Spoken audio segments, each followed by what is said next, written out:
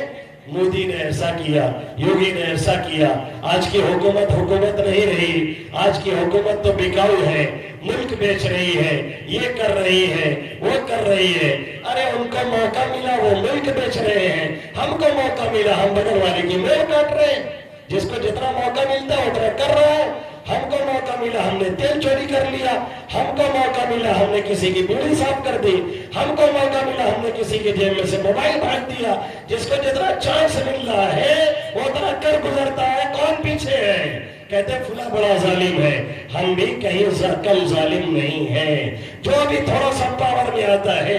یا جس کے دو پیسے آ جاتے ہیں وہ کئی بوتل کے نشے میں عام طور پہ ہوتا ہے، وہ دوسروں کو دبانا ہے۔ کچھ نہیں تو اپنے والدین ہی کو تنگ کرے گا، کچھ نہیں تو اپنے گھر والے کو دبائے گا، اور اپنے چچا ہی کو دبائے گا، اپنے بھائی ہی کو دبائے گا۔ یہ ہم نے کہاں سے سیکھا ہے؟ یہ نیچے سے، جو ہماری تعلیم نہیں ہے، جو ہماری تربیت نہیں ہے، جو ہماری دیکھ ریکھ نہیں ہے، جو ہمارا دھیان نہیں ہے۔ شروع سے جو ہماری مائیں اور بہنیں توجہ نہیں کرتی ہیں پیدائش سے پہلے اور پیدائش کے بعد، اور وہ حرام غذا اور وہ غلط سوچ جو دماغوں میں دوڑتی ہے وہ بچوں کی رگ رگ میں سرایت کرتی ہے، پھر بچہ اسی اعتبار سے پروان چڑھتا ہے، پھر وہ آگے بڑھتا ہے، پھر بچے کو ہم اور آپ امتن میں ڈالنا ہے، اسے کلمہ سکھانا ہے، اسے درود سکھانا ہے، اسے یہ بتانا ہے محمد عربی صلی اللہ علیہ وسلم کون ہے، اسے یہ بتانا ہے آقا کون ہے،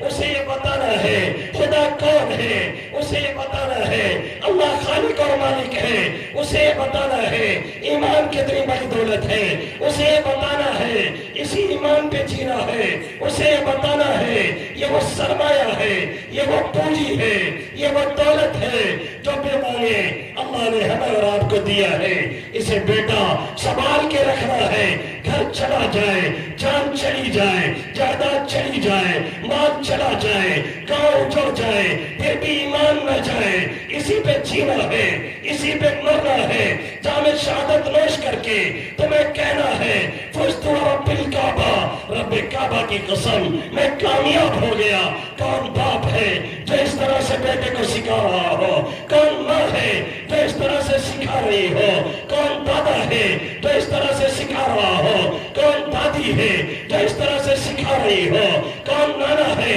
جو اس طرح سے بتا رہا ہو؟ کون نانی ہے جو اس طرح سے بتا رہی ہو؟ سب کے ہاتھ میں یہی موبائل ہے، سب کے کانوں میں یہی آلے ہیں، سب کی حالت یہ ہے وہی گانا ہے، وہی میوزک ہے، وہی سیریل ہے، وہی مووی ہے، وہی پی ایف ہے، وہی گندی فلمیں ہیں۔ ایسے بچے جو پل کے آ رہے ہیں وہ بھی نکلتے ہیں، وہاں لگتا نہیں یہ پیدا ہوئے ہیں، لگتا یہ ہے یہ ڈاؤن لوڈ کیے گئے ہیں اور لا کر کے انہیں چھوڑ دیا گیا ہے۔ اب یہ پلیا پہ ہیں، یہ چوراہے پہ ہیں، پانچ بیٹھ کر کے وہی پب جی کھیلتے ہیں، وہی گیم کھیلتے ہیں، وہی فری فائر کھیلتے ہیں۔ پب جی کے بارے میں دارالعلوم کا فتویٰ آیا، پب جی کے بارے میں ندوہ کا فتویٰ آیا، پب جی کے بارے میں سہارنپور کا فتویٰ آیا، پب جی کے بارے میں ریاض العلوم کا فتویٰ آیا، پب جی کے بارے میں علماء نے بیانات دیے، پب جی کے بارے میں عالم اسلام کی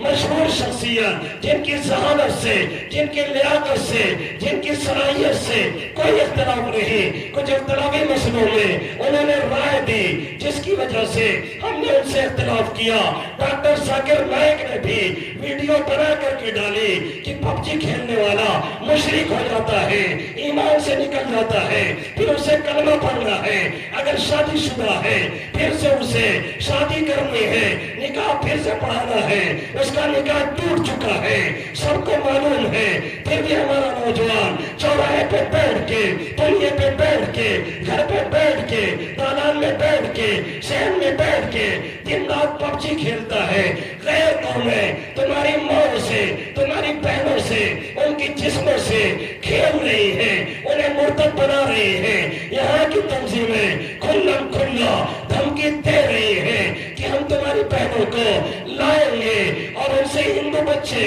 پیدا کریں گے. سوئی قومیں جاگ اٹھی, بیدار مسلمان سوتا ہے, گہوارے قلب مومن میں اب جذبہ ایمان سوتا ہے. یہ حال ہمارا ہے, یہ حال آپ کا ہے, یہ حال گڑگڑا کا ہے, یہ حال مانی کا ہے, یہ حال قرینی کا ہے, یہ حال چوکیا کا ہے, یہ حال ہمارے تمام مسلم گھرانے کا ہے, مسلم بیلٹ کا ہے, مسلم محلے کا ہے, مسلم علاقوں کا ہے. 2:30-3 بجے ہمارے نوجوانوں کی رات ہوتی ہے اور 9-10 بجے ان کی صبح ہوتی ہے, اور جب یہ سونے لگتے ہیں ایک میسج نیکی اور بھلائی کا فیس بک پہ اور واٹس ایپ کی اسٹیٹس پہ ڈال کر کے سو جاتے ہیں تاکہ دنیا سمجھے بڑا نیک ہے. رات کے 3 بجے بھی دینداری کا پوسٹ کرتا ہے. یاد رکھیں, یہ جو دھوکہ دے رہے ہیں قوم کو, یہ جو دھوکہ دے رہے ہیں ملت کو, یہ جو دھوکہ دے رہے ہیں دوسروں کو, یہ حقیقت میں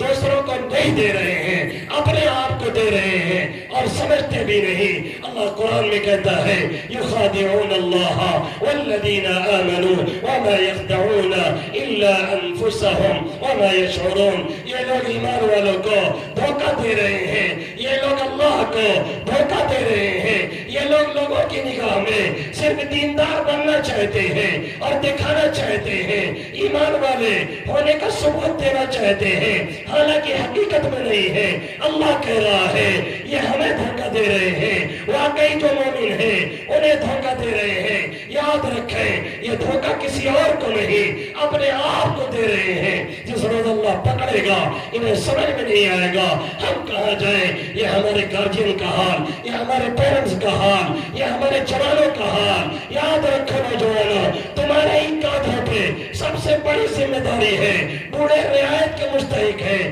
بڑھاپے میں جا چکے ہیں, اور جو بچہ ہے وہ شریعت کا مکلف نہیں ہے. سب سے زیادہ ذمہ داری جو شریعت عائد ہوتی ہے وہ ہمارے نوجوانوں پہ, جن کی عمریں 14-15 سال سے لے کر کے 40-50 تک چل رہی ہے. یہی سب سے بڑے ذمہ دار ہیں. کس کے ذمہ دار ہیں؟ دین کے, ایمان کے, اسے بچانے کے, اسے پیغام دینے کے, اسے عام کرنے کے, دوسروں کو سکھانے کے, دوسروں کو سمجھانے کے. جب ہمارا نوجوان ہی سو جائے اور جب ہماری ماں ہی جو ان کے لیے سجدے میں روتی ہو وہ موبائل میں جا کر کے فرضی کہانی سن کر کے اردو سیریل دیکھ کر کے ڈرامہ دیکھ کر کے رو رہی ہو اور حقیقت دیکھ کر کے کہ ہمارا بچہ جہنم کا ایندھن بن رہا ہے, اس پہ رونا نہ آئے بلکہ ہنس رہی ہو, تو پھر یقین کر لیجئے تباہی اور بربادی ہمارا مقدر بن گئی ہے. اب کوئی بھی قوم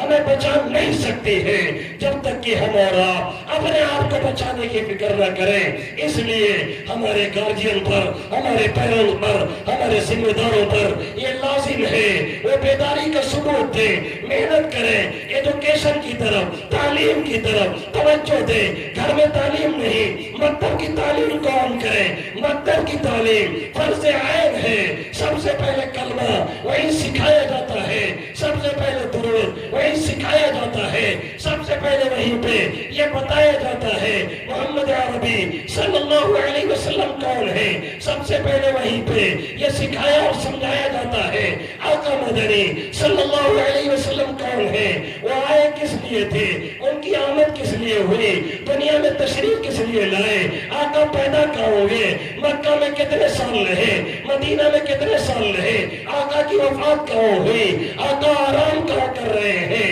اگر ہم نہیں بتائیں گے تو 25-30 سال کا نوجوان جب اس سے پوچھا جائے گا کلمہ بتائیے وہ نہیں بتا پائے گا. یہ حادثہ خود ہمارے خاندان میں ہمارے ساتھ ہو چکا ہے. اس سے پوچھا جائے گا محمد عربی